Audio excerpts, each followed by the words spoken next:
We deserve to know what we're putting in our bodies and why, especially when it comes to something we take every day. Ritual's clean, vegan-friendly multivitamin is formulated with high-quality nutrients in bioavailable forms your body can actually use. What I love most about Ritual is its transparency. I always know what nutrients I'm taking and where they come from, thanks to Ritual's one-of-a-kind visible supply chain. Their multivitamins are scientifically developed to help support different life stages. Get key nutrients without the BS. Ritual is offering my listeners 10% off during your first 3 months. Visit ritual.com/ratchet to start your ritual today. Ladies and gentlemen, boys and girls, and those who don't identify as either, you are listening to Ratchet and Respectable with Demetria L. Lucas. My apologies in advance. I'm late today. I'm actually recording on Friday morning as opposed to Thursday. Yesterday was just a lot.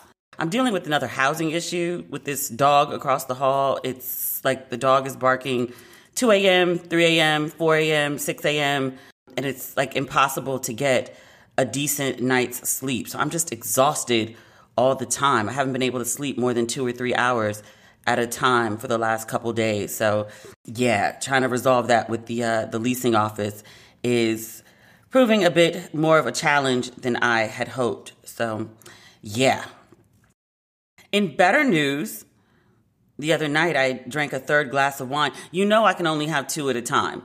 But I had a third the other night, and I was sitting at my laptop, and I was like, you know what? You don't treat yourself enough. Like, you talked about going on this vacation months ago. I was talking about needing a vacation and just to like lay on a beach and do nothing.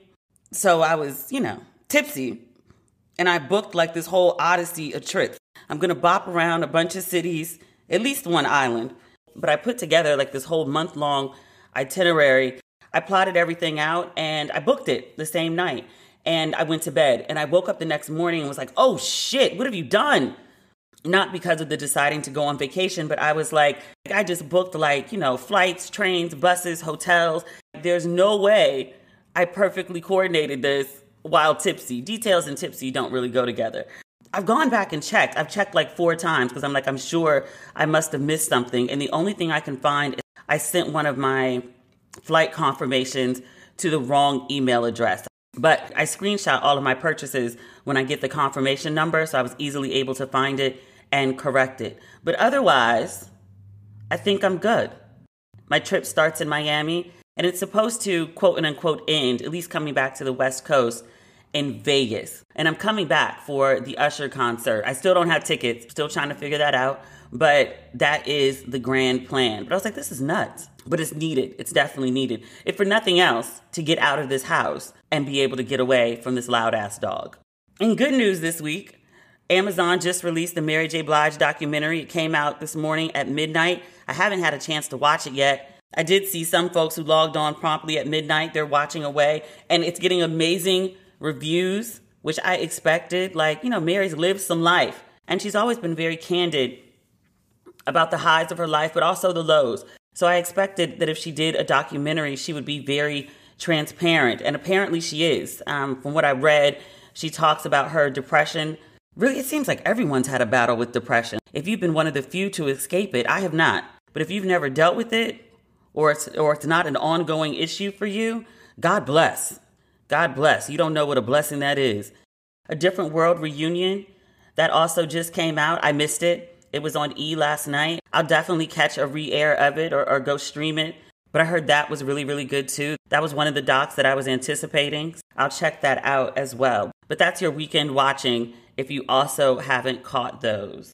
This week's lineup is kind of nuts. The world is topsy-turvy right now. The world did get one thing right. Rudy Giuliani, the disgraced former mayor of New York City, the New York court suspended his law license. Apparently, the New York Bar Association wanted Giuliani suspended, and a New York judge agreed. In a court ruling for the New York Bar Association, the judge wrote that they had, quote, sustained its burden of proving that respondent made knowing false and misleading factual statements to support his claim that the presidential election was stolen from his client. There is uncontroverted evidence that respondent communicated demonstrably false and misleading statements to courts, lawmakers, and the public at large in his capacity as lawyer to former President Donald J. Trump and the Trump campaign in connection with Trump's failed effort at re-election in 2020. To which I say, oh well, oh well. Isn't he still being personally sued from at least one manufacturer of voting machines over his comments that there was tampering with the election? I believe that's accurate. We talked about that on here before. So finally, he's getting a bit of comeuppance, which he should have known was going to happen. Like, everyone who gets tied up with Trump always ends up in some bullshit. If not jail, lawsuits, losing their jobs. Now the man's lost his law license. This man went from being the celebrated mayor outside of New York. That's important to note. But he was celebrated as like the 9/11 mayor. There was talk of a presidential run because he was so popular. And now Sir is reduced to giving press conferences in alleyways, massive sweating and hair dye running down his face at press conferences, national ridicule in major publications, and now he's lost his law license. He did it to himself. And in other news, America's infrastructure seems to be falling apart. There was a collapsed pedestrian bridge in D.C. on 295, and I saw a video of it actually happening. And I wanted to ask, sir, why were you filming while you were driving? You didn't know the pedestrian bridge was going to collapse, but you know, there's always one. And in this case, thank you for the footage. Be safe though. But I saw the footage floating around online, and you know, it's near and dear to me because that's home. I live in the suburbs, but when I need to get to the city, taking 50 to 295 to get to DC, like that's my route when I go down to the wharf. I've passed under that bridge more than 1,000 times going back and forth to the cities. So seeing that, like that hit home, like, oh shit. It seems that a Mack truck leaving a concrete plant forgot to lower the truck's subframe. And so they went under the bridge. And you know how you go under one of those bridges and it shows like, you know, there's a height restriction. Like if you're over XYZ, this ain't gonna work. Well, the truck tried to go under and it collapsed the whole damn bridge. Amazingly, no one died. I did read there was a chain of car accidents during or just after the collapse. A few people were treated or taken to the hospital, but they don't expect any casualties. So a small joy and victory there. But I was just like, oh my God. It's one thing to see things like this happen in places you've never been, but when it's like home, it hits home.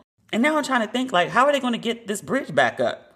They'll figure it out, I suppose. But I'm glad that everyone was safe. Unfortunately, that was not the case for a building in Miami that just collapsed. They have no idea at this time what happened, why the building collapsed. A residential building. And as of right now, there are 99 people who are unaccounted for. People who were just, you know, in their building, like, you know, you or I might be, who were just minding their business, just living.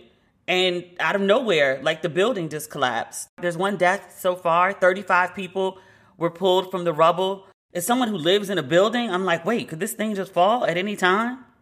That's not something on my bingo card. It's not something I ever think about. But now I'm thinking about it. I'm just like, Jesus, those poor people.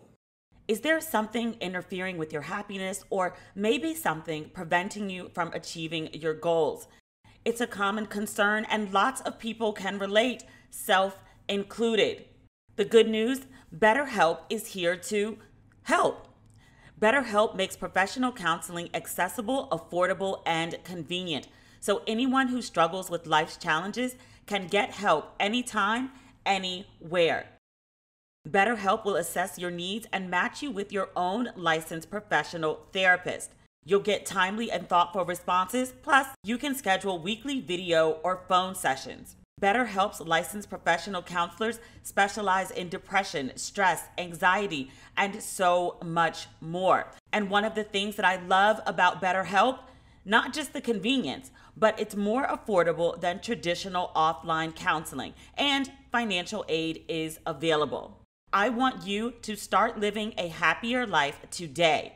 As a listener, you'll get 10% off your first month by visiting our sponsor at betterhelp.com/ratchet. Join over 1 million people who have taken charge of their mental health. Again, that's BetterHelp, HELP.com/ratchet. Nikole Hannah-Jones, creator of the 1619 Project. We've been following her ongoing battle with the Board of Trustees. My friends who went to UNC always check me on that. They're like, it's not University of North Carolina. It's the Board of Trustees for UNC who are causing all this trouble. But we talked about how she was denied tenure, but she was also scheduled to start working on July 1st. She has since reversed course. Her legal team, not just one. There's a small army working on her behalf. They released a statement recently, and they said that since signing the fixed term contract, because I told you, like, she was going to take the job even without the tenure. The lawyers say that Ms. Hannah-Jones has come to learn that political interference and influence from a powerful donor contributed to the Board of Trustees' failure to consider her tenure application. In light of this information, she cannot trust that the university would consider her tenure application in good faith during the period of the fixed term contract. Such good faith consideration for tenure was understood to be an essential element of the fixed term contract when Ms. Hannah-Jones agreed to enter into it. The letter also states that this move is discrimination that can lead to a federal lawsuit, which it should. I mean, personally, I'd be like, fuck these people. I don't want to work for y'all at all just because of all this bullshit y'all putting me through. But on the GP of it all, which, you know, once you invoke GP, everything is justified. On the GP of it all, I'm glad that she's fighting. If nothing else, just to make it easier for the folks that come after her, I appreciate what she's doing here. Because honestly, she's Nikole Hannah-Jones. I'm sure other universities are like, hey, they don't want you. We want you. Come here. Come to us. We'll give you tenure. We're happy to have you. We'll treat you well. Come. But she's decided to fight the good fight with the Board of Trustees of UNC. I respect her very much for that. Somebody got to do it. I'm the type to say fuck it, but I appreciate that she's not. In the wake of this controversy, this ongoing controversy, UNC has lost several high-profile black candidates. We talked about the chemist, the Dr. Chemist, the black woman at my alma mater, University of Maryland, who UNC had been trying to recruit for years, and she turned down the job, and she was like, yeah, I see how y'all move. I don't want to subject myself to that. I'm good where I am. Thanks. I read a tweet later from Hannah-Jones who said she'd never met that professor who stood for her. Never met her. I was like, look, that's some sisterhood in action. Maybe we did talk about that. Because I remember just being so very moved by that. Like, you're not friends, you don't know her, you have no personal connection to her, but you stood for her anyway. Because you kind of get, not even kind of, you do get, if they treat another black woman that way, they'll turn around and do the same to you. I respected the good Dr. Chemist just a little bit more after that. But I hope this woman does get her tenure. I don't want to see her go into a long legal battle, because that's just a pain in the ass for everyone. Just give this woman what you rightfully owe her and be done with it, people. Damn. Make shit hard. Like many of you, I saw the viral video of the young boy in Atlanta. I don't know how old he was. It couldn't be more than like 11 or 12. He was young. But his family, it seemed, was punishing him for being gay. And remember a few years ago, there was a rash of parents who were recording themselves essentially abusing their children, either whooping them or shaving their heads or berating them, making them carry signs, like cutting their hair, crazy shit. I thought we'd move past that because of the, general outcry about it. But there was a video circulating of this little black boy in Atlanta, and his family had shaved his head in what we all refer to as the George Jefferson, the receding hairline. So they carved out like the front of his hair so he, looked like an old man who was balding. We've seen that before. That's bad. In this situation, there was an extra step. They carved gay into the child's head. And in the video, they were hitting him for his gay or effeminate behavior. And that video went viral. And like many people, I was like, oh my God, this child has to be removed from the home. He can't live like this. This child's not going to make it. He's either going to kill himself, which sounds maybe to some like an overreaction, but we've seen it before. I brought up the incidences of those viral videos of kids being abused because I remember writing this story for The Root about this parent who had cut his daughter's hair. I don't remember what she did, but the father got mad and cut her hair. And I want to say that young lady went and hung herself. The combination of the abuse and then putting it online for the world to see, that's a lot for an adult to handle, much less a kid. Like, you're already being abused and then like now the world can see it. And, there are definitely people who are compassionate, who are like, this is wrong. This child needs to be protected. Like, what the fuck? And then there are people who just laugh. I was deeply concerned for this child. I don't know if to call it good news, but the child has been removed from his home. I read on 11 Alive, pulling it up right now. Oh, the child was 12. It says it here.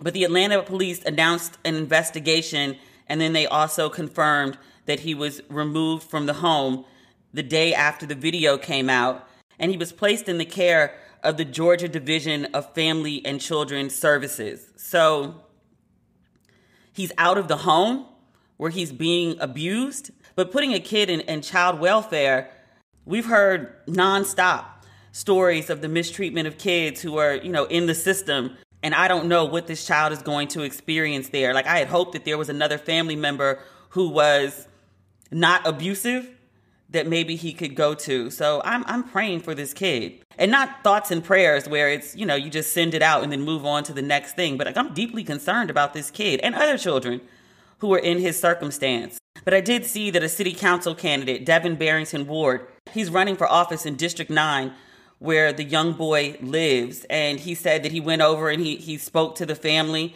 And he is a Black queer man. And he said, quote, "I have experienced some of the same homophobia and some of the same abuse by the hands of people that I love as a child." So he went over to the family and he tried to intervene. This kid, his mom is a single mother of 8. And so Barrington Ward wanted to speak with her about the challenges of raising a young Black queer child in poverty.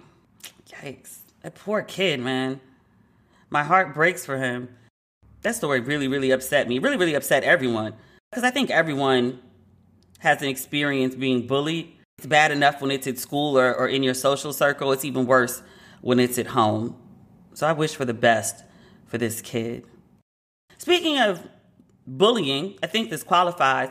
Sha'Carri Richardson. Earlier this week, we talked about her. We talked about what a phenom she is. She just qualified in the Olympic trials to go to Tokyo. Her and a couple other people. She wasn't the only one, but she's the one that stands out. I liked her orange hair and her long lashes. I told you, she gave me FloJo vibes. But right after I sent the episode in, and I think I recorded late last week too, I was scrolling through Facebook and I saw this status, this rant, and it had gone viral. When I saw it, it was like 33,000 shares. I think it's up to like, I don't know, mid-40s, thousands of comments. And it was just an unnecessary drag. It started off with something like, Sha'Carri isn't a modest woman. And I was like, why does she need to be? And then it went into this rant about, Black women and their presentation and Black women who look masculine. The guy was complaining about her muscles. And I was like, are we complaining about a track star? Literally, a track star. An Olympian, no less. Being too muscular? Like, she's an athlete. She ran 100 meters in 10.64 seconds. You can't do that without muscles. And I was like, we're complaining about the muscles of an athlete, which is very on track for, crazy social media commentary. I mean, we've had conversations about Simone Biles' edges and Gabby Douglas, her hair. Because I want to say when she competed, she had a little bun. She had a bunch of clips in her hair to keep her bun intact. Her edges were wild. And I was like, these women are literally athletes, one, but they're flipping and jumping and running, sweating, exercising. Your edges ain't gonna stay laid doing all that. Nor should they be expected to be. Folks are crazy, but they are consistent with this shit. In my favorite Lori Harvey voice, why? Why? It makes no sense. It seems like every week there's a new attack on a Black woman or Black women, and not just like, a one-off, like just major viral conversations about Black women who are minding their business. Like before, people were complaining about Sha'Carri's hair and her lashes and her muscles. They were complaining about black women in bonnets, which, by the way, I have one on right now. I went outside earlier. I had it on then too. I'm not taking my hair down and combing and styling it or anything to go to 7-Eleven. I've said this before. It's worth saying again. Just skip the long commentaries about like what black women are doing. You don't fundamentally like black women. Just don't date black women. Don't deal with black women. Or just go find the kind of black woman that is willing to meet your expectations and go praise her. Because that's more effective than like this constant harping on how black women choose to live or present. Like it's just exhausting. And it has real world consequences. You know, some of this stuff I read just socially, and other times, you know, people tag me into these conversations. So I see like a lot of the vitriol, and like it hurts. Like it really does make you feel like shit as a black woman. And I like to think that, you know, I have self-confidence. I have, you know, decent self-esteem. It's probably not as high as it could be, but like it just hurts, like constantly reading about how people think that you're shit just for like being black and being a woman, which I'm sure is the intent. It's effective, FYI. I've always thought that the intent of it all was to make black women more pliable or submissive or lower their self-esteem so they'll put up with more shit, essentially. But more and more I find in my conversations with other black women is that they're just opting out of dealing with black men, especially romantically, even professionally. If over and over again you get the impression that black men just don't like you, then you just don't want to be bothered. There's a certain type of woman who may adjust because she values having a black man. But there's also a lot of women that are just like, I'm not dealing with this shit. I'd rather just not deal with you at all. I'm not submitting. I'm not lowering my self-esteem. I'm not changing. I'm just not going to deal with you. That's why we started seeing these tweets and memes from women who are like, I'll swallow a car first. I'll walk over rusty nails. I'll be alone with cats forever. I'll drink all the water in the ocean and sweep up all the sand. Then deal with this shit. The guys have got to, if they want to actually deal with the black woman, this berating approach is backfiring. You're pushing women further away. When the weather gets warmer, the last thing I want to do is be all sweaty in my kitchen cooking over a hot, flaming stove. No, thank you. But also, I don't exactly want to order takeout for every meal. That's why I'm obsessed with Daily Harvest. Daily Harvest delivers harvest bowls, flatbreads, smoothies, and more, all built on organic fruits and vegetables right to your door. It takes literally minutes to prepare, and I love knowing that the food I'm eating is actually good for me. Daily Harvest never uses preservatives, added sugar, or artificial anything. My personal summer favorite is Daily Harvest Scoops, their plant-based ice cream. Scoops is the perfect sweet treat, plus it's gluten and dairy free. My favorite is the chocolate and ooey gooey midnight fudge scoops.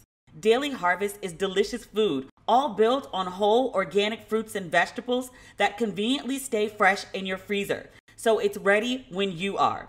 Stay cool, calm, and collected during the summer heat. Go to dailyharvest.com and enter code RESPECTABLE to get $25 off your first box. That's code RESPECTABLE for $25 off your first box at dailyharvest.com. dailyharvest.com. We deserve to know what we're putting in our bodies and why, especially when it comes to something we take every day. Ritual's clean, vegan-friendly multivitamin is formulated with high-quality nutrients in bioavailable forms your body can actually use. What you won't find? Sugars, GMOs, major allergens, synthetic fillers, and artificial colorants. Plus, Ritual's fresh taste and delayed release capsule design makes taking your vitamins easy. What I love most about Ritual is its transparency. I always know what nutrients I'm taking and where they come from, thanks to Ritual's one-of-a-kind visible supply chain. Ritual is also available now for women, men, and teens. Their multivitamins are scientifically developed to help support different life stages. With Ritual, your multivitamins are delivered to your door every month with free shipping always. You can start, snooze, or cancel your subscription at any time. And if you don't love Ritual within your first month, they'll refund your first order. Get key nutrients without the BS. Ritual is offering my listeners 10% off during your first 3 months. Visit ritual.com/ratchet to start your ritual today. In non-Black woman news, she's been in the news a bit lately. There was a documentary from the New York Times earlier this year about her conservatorship. She's been in a conservatorship for about 13 years, and the documentary focused on the Free Britney Brigade. There is a small group of people who have been protesting to free Britney. And in the documentary, they showed them gathered outside the courthouse. They were concerned about Britney's well-being and that she was being controlled. And, I watched it and I was like, y'all are doing a lot. Britney's never really said anything about her conservatorship. Like, y'all don't know if she's good, if she's bad. But I appreciate the fandom. It was like, if something was happening to me, I would want a group of people, even small, to ride for me the same way. It's always good to feel like folks are in your corner. I haven't gone back and watched the documentary, which I should also say, that documentary came out. It was about the conservatorship, but most of the articles written were about the part in the documentary that talk about Justin Timberlake. I guess that was more salacious than talking about the conservatorship, which we didn't know how Britney felt about it until recently. Spears had a court hearing and she read a statement to the judge for more than 20 minutes. I'm reading from CNN right now. She had a long litany of crazy complaints. I don't think anyone outside of her circle or even the people who were protesting with the Free Britney signs, we had no idea it was this bad. So she told the judge that she'd been forced to perform. She was given no privacy. She was forced to use birth control, take medication, and attend therapy sessions against her will. Among her very specific complaints, they had her on lithium for months at a time. She says she never has any say in her schedule. She said she's been forced to use an IUD. She said she's not allowed to even ride in the car with her boyfriend. She said she wants to marry him, which has been denied. She said she wants to have a baby, which because of the IUD she was forced to have, she can't. The conservatorship, her father, essentially, he's the one who's been running it mostly. Crazy shit. And she concluded, she said, quote, "Basically, this conservatorship is doing me way more harm than good. I deserve to have a life. I feel ganged up on. I feel bullied. I feel left out and alone. I'm tired of feeling alone. I deserve to have the same rights as anybody." She also said that the conservatorship was abusive. I felt terrible for her. Britney Spears is going on 40. You remember very, very long ago, right after the birth of her children. I want to say Britney had like 2 kids, either in the same year or the same 18 months, something like that. She, at the time we called it, went crazy. In retrospect, she was in her mid-20s with 2 young kids. We didn't really discuss postpartum depression back then. We didn't discuss mental illness back then in the same way that we do now. There's more compassion, still not enough. Think, for instance, about the Naomi Osaka saga. But at the time, right after her children were born, she was going through something. Could have been the pressures of fame. She's been an entertainer since she was a kid. Child entertainers, there's a long history of them not doing so well in adulthood. And on top of the going through something, she was hounded by the paparazzi. So it's like she couldn't even go through something in peace or with a degree of anonymity or support.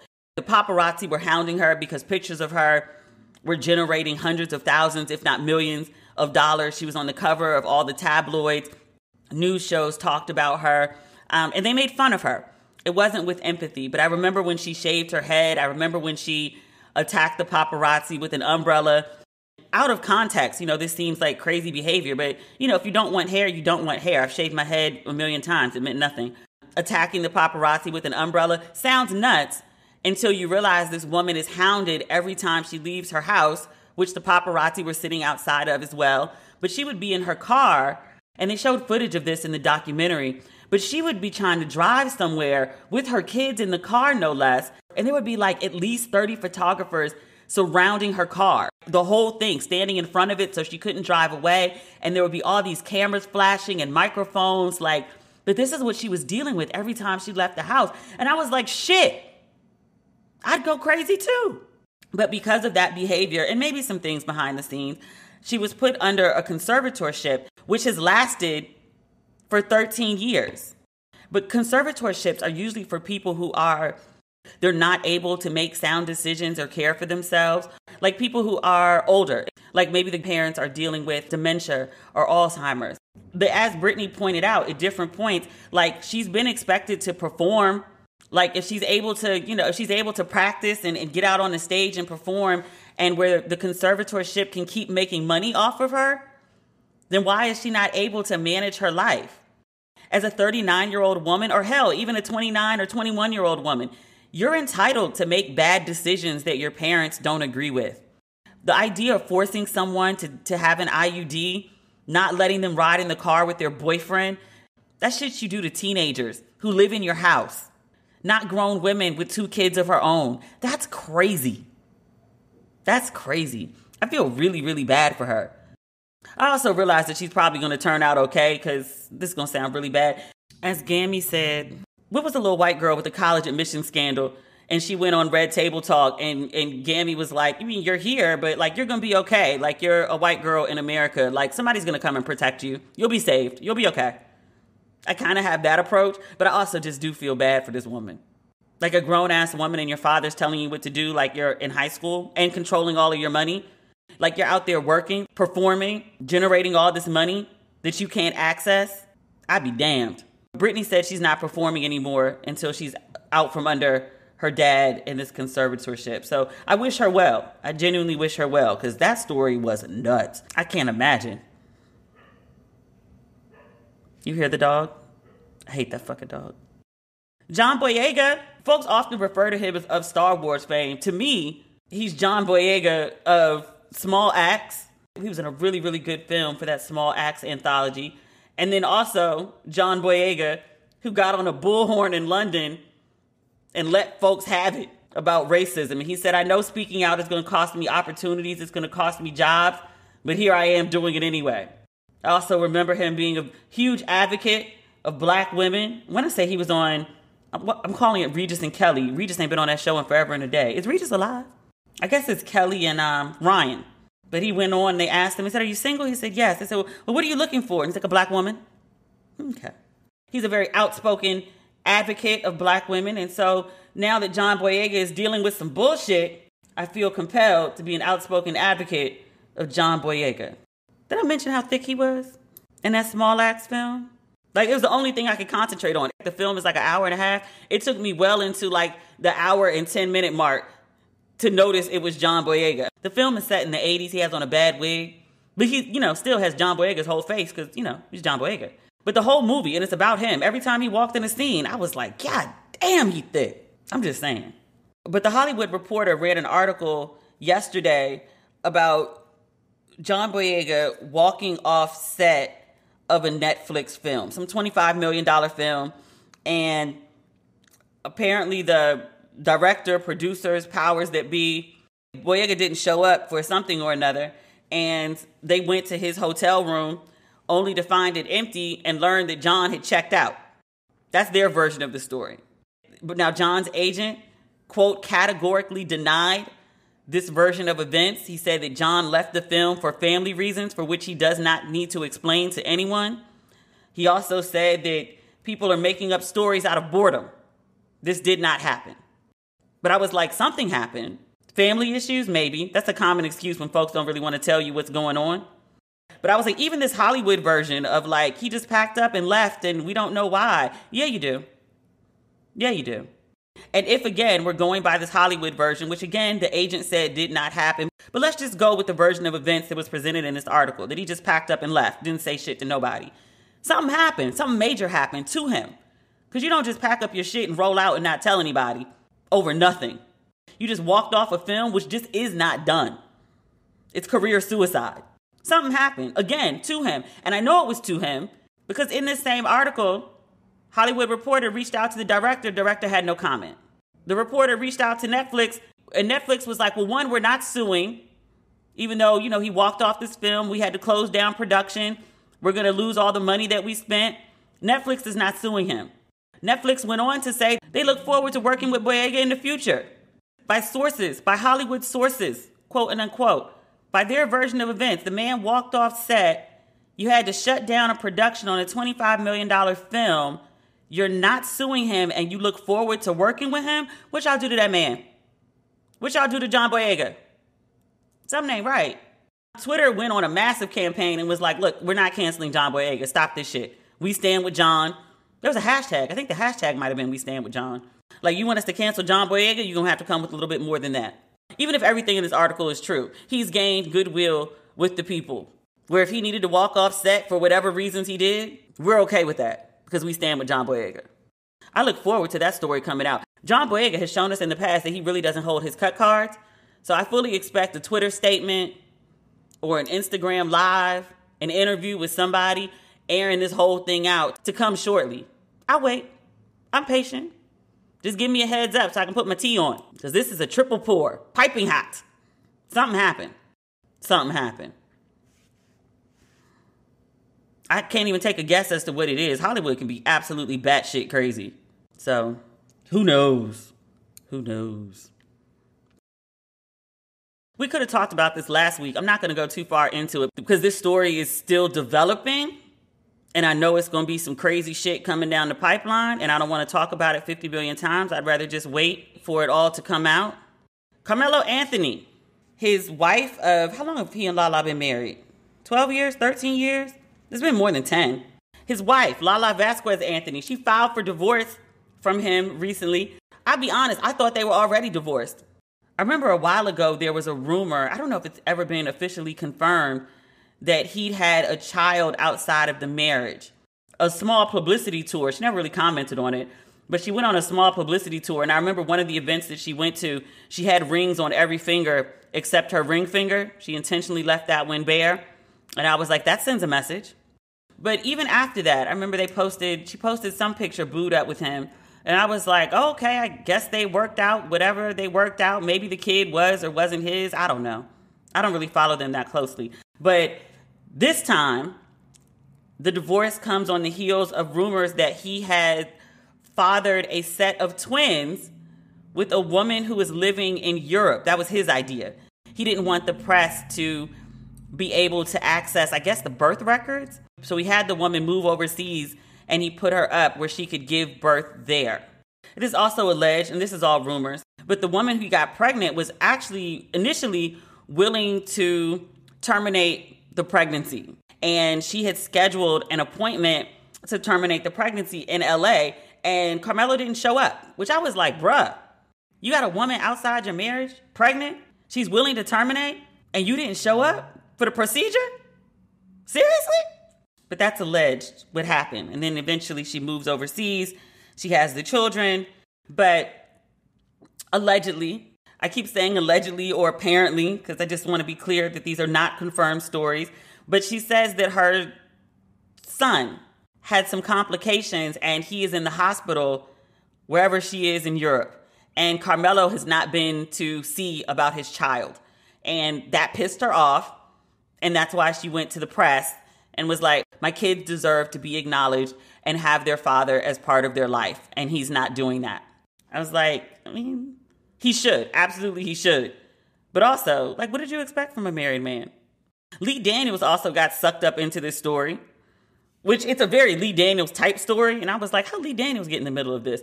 Apparently, Carmelo was also dealing in some capacity with Lee Daniels' niece. Lee Daniels posted pictures of his niece not so long ago, maybe a couple months ago. Beautiful, beautiful young woman, very curvaceous. But apparently he was dealing with her. And so the headlines were like Lee Daniels' niece as opposed to the woman's name. She can't even get a name. That Lee Daniels' niece was involved in this somehow. And I was like, Lee Daniels got to be like, leave my name out this shit. I don't want no parts of this drama. Create dramas. I write dramas. I'm not trying to live one. He's too old to be involved in this shit, which he's not. He just happens to be related to someone allegedly involved in shenanigans. After she filed for divorce, Lala always keeps it classy. I'll give her that. She wished Carmelo a happy Father's Day, and the two of them were also seen together at a basketball game for their son, which is the right thing to do. It's not the kid's fault. Whatever your marital woes are, y'all share a child, so that child should not become in the middle of it. But that's a lot. Oh, Kim Kardashian was allegedly involved in this too, which, whatever you might have to say about Kim Kardashian, I just wanted to give her credit here. This whole thing is happening behind the scenes before it breaks to the public. Apparently, Kim Kardashian hired an investigator to find out who this woman was and what the details were for her friend. Which, if true, that's a good friend. That's a good friend. That's a ride or die friend. Like, you going through some shit with your husband and your girl is like, you know what? I'm going to get you an investigator. We're going to get to the bottom of this. That's a good friend. Everybody needs that kind of friend. I'm not saying a whole Kim Kardashian friend. I'm saying a friend who will be like, oh, girl, we about to find out what the fuck is going on. I'm going to hire an investigator. It's a good friend. So that's that. That's the episode for this week. I know the essay we're supposed to discuss. I don't have the bandwidth right now. I'm like half awake. Bear with me. We'll get to it. I promise. It ain't going nowhere. That dog. Jesus. If you have not picked up your merch for Don't Waste Your Pretty, it is available on demetriallucas.com. We've got the tees, we've got the V's, we've got the mugs. Please pick one up while they're still in stock. And yes, I'm still working on the Ratchet and Respectable merch. It's not going to happen until at least August. I'm telling you now, because I can't be worried about shipping while I'm on this episodic Odyssey-esque tour in and out of the country over the next month or so. So we'll get to it, I promise, but just not right now. If you need some Ratchet and Respectable in your life between now and next week, you can follow me at demetriallucas on Instagram, Twitter, and again, on Facebook. I am unblocked for now. Who knows how long that's going to last, but you can follow me on all three at this time. As always, thank you for listening, and we'll speak again next week. Oh, this woman wrote in the other day, and she said at the end of my episode, she was like, I always be like, okay, talk soon, bye. She told me she listens with her husband, and her husband always makes a kissing noise back, which I thought was hilarious. That would drive me crazy if my husband did that shit. Be like, why are you blowing kisses to this podcast? But I guess he's invested, and she don't mind. So shout out to the husband, with respect to his wife. So we'll talk again soon. Okay, bye. That's for the cheek. Ain't kissing nobody's husband. You ain't coming to cut my ass.